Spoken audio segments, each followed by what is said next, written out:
I hate to break it to you, but you'll never find the perfect camera. Does not exist, will never exist. But be not faint of heart, for we can find the camera of your dreams. Or at least the camera that will get the job done really well and you will love using as a commercial videographer. The best camera for you has less to do with the latest features that camera manufacturers are coming out with, and more to do with things that have nothing to do with the camera. Now you may be surprised and probably very disappointed to learn that nearly every cinema camera I made in the last 7 to 8 years has what you need to get the job done really well. Not to burst another bubble of yours, but probably the most controversial thing that I'll say in this video is that 4K is actually not an essential feature for a camera for a video business. How do I know that? Because I actually run a 6-figure video production company, and the camera that I use all of the time is not able to output a 4K image. Now that's not to say that 4K isn't considered essential by most videographers. Not to say that it isn't an excellent resource in post-production. That's not to say that 1080 will one day be looked upon as 720 is these days, and that 4K will be the standard of video. But what it is to say is that you can run a highly profitable video production company and not have a camera that can output 4K. Now enough about that, because you're probably going to end up with a camera with 4K anyway, so let's move on to the essential checklist.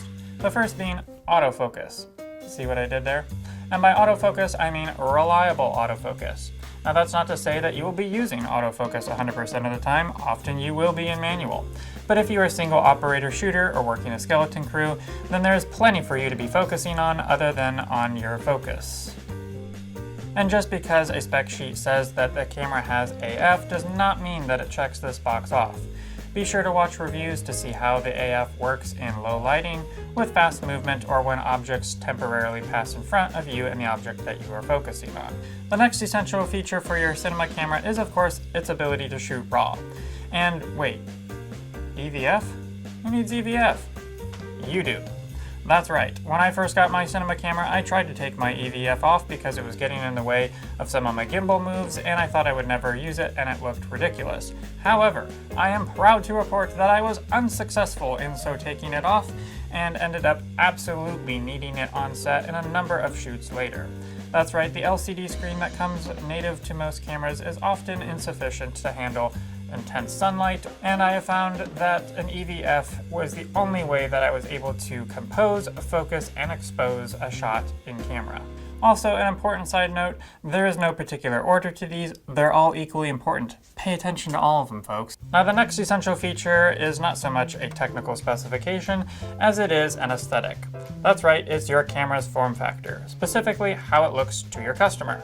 When I started out, I was using a DSLR and never had any compliments about it.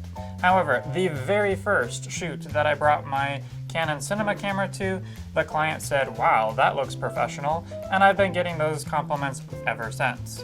Why is this important? It has to do with the business side of this business. Put yourself in your customer's shoes for a moment. You've invested, let's say, $6,000 in a video or two, and your videographer shows up on set. Would you want him or her to pull out a Sony a7 III or a Canon C100 Mark II? Now I know the Sony is full frame, can shoot 4K, and has internal stabilization, none of which the Canon has. However, if you are investing $6,000 into a project and you know nothing about cameras, you will be sweating if you see the camera that looks like it could fit in your wallet being the one that is shooting your videos, as opposed to a nice, big, professional-looking piece of gear. Your customer will probably never know what specifications your camera has, but they will know and remember how you make them feel, and that is where the power of profitable business lies. The next feature your camera absolutely must have is dynamic range, and by have dynamic range, I mean have lots of stops of it.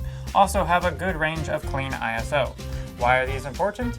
Well, because if you are a small production company, you will probably be shooting plenty of videos with available lighting, and having a camera that can handle a high contrast of darks and brights in your lighting is going to be a lifesaver. Now that's not to say your camera will be taking care of the lighting for you. It's your job as a cinematographer to walk into any environment, identify the lighting that is available, and be able to position your subject in the best light possible. But having a camera that can help out with crappy lighting is certainly a bonus. Now the next feature is rather hard to quantify. In fact, you'll never see it on a technical specification sheet for a camera model, but it is actually one of the most important features of a camera, and that is its ease of use. There is nothing like having a customer standing around waiting on set for you to hit record while you search high and low and all around your camera for that one button or setting that you need to change to get the shot right. This makes you certainly stressed and upset. It also makes your customer stressed and upset and begins to reflect poorly on your professionalism. Having a camera that can have dedicated buttons for all of the commonly changed settings or having easily navigatable and intuitive menus is a must on a camera. You will learn this by watching the reviews of camera models and seeing how the reviewer describes the experience of using this camera. It's not a luxury, it's an essential. We're talking internal ND, folks. That's right, I said 4K was not essential and internal ND is essential, but that's because after focus and perhaps white balance, exposure is the most important aspect of your image quality. Now there are a number of ways you can change this. You can adjust the aperture, the ISO, or the shutter speed, all of which have the potential of compromising your image in other ways. That is where ND comes in. And there are a couple of ways of using ND on your camera. Let me demonstrate.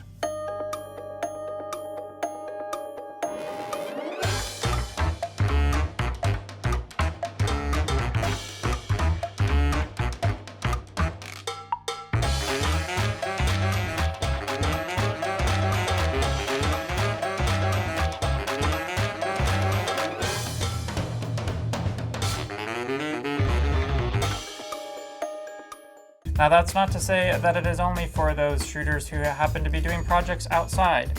I use internal ND indoors almost as often as I do outdoors. In fact, I'm using it right now. If you're like me, then you're far more enamored by cameras and camera specs than you are audio. However, having onboard audio, specifically XLR or a mini XLR, is a must on your camera. Nothing says to an audience this video is crap like bad audio, so getting it right is important. Now of course you can have an external audio recorder, but how many times have I personally forgotten to hit record on an external audio recorder and had to embarrassingly ask my subject to start over please because I forgot to hit record. This problem, as well as the hassle of keeping track of extra files and syncing audio in post, is solved by onboard audio. Now that's not to say that an audio jack in will do. No, I ruined an entire day's shoot by trying that with my DSLR. You will want XLR or mini XLR. This is a sign that your camera has good enough preamps to give you the clean professional audio that you need for your video. Now of course, up to this point, most cinema cameras made in the last 7 to 8 years have all of these features, like I said at the beginning. So let's find some cherries to put on top and go through some honorable mentions. First off is bit rate or bit depth, or something about bits. You know, 8-bit, 10-bit, 12-bit video? What the heck is that about? Well, I explain all that in great detail in another video, which you can check out if you're interested. But for now, just know that it's describing the number of colors that your camera can process and render. So, if you want to play with more colors, then obviously go for the higher number when it's describing the bits. I'm seeing this sequence of 3 numbers that I have no idea what it means: 420, 422, 444. Is that important? Well, yes it is, and I go into great detail in that in another video as well, which you can check out. But for now, just know that if you want to do some intense color grading or a lot of green screening, then you're going to want at least 422.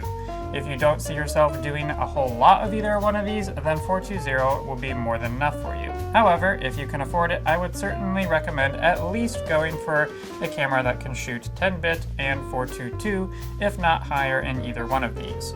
Well, that's great. We now know the essential features we need out of a camera, but how much should we spend for said camera? Well, in the next series of videos, I actually go through by camera manufacturer and identify the depreciation curve to show you where the best value lies. This will help you determine whether buying brand new or buying slightly used and how used to get the best camera for you and your budget, where the most value lies. So if you want to get the most bang for your buck and buy with confidence, then check out that series of videos. If you enjoyed the animation in this video and want to try a free trial, then check out the affiliate link in the description below.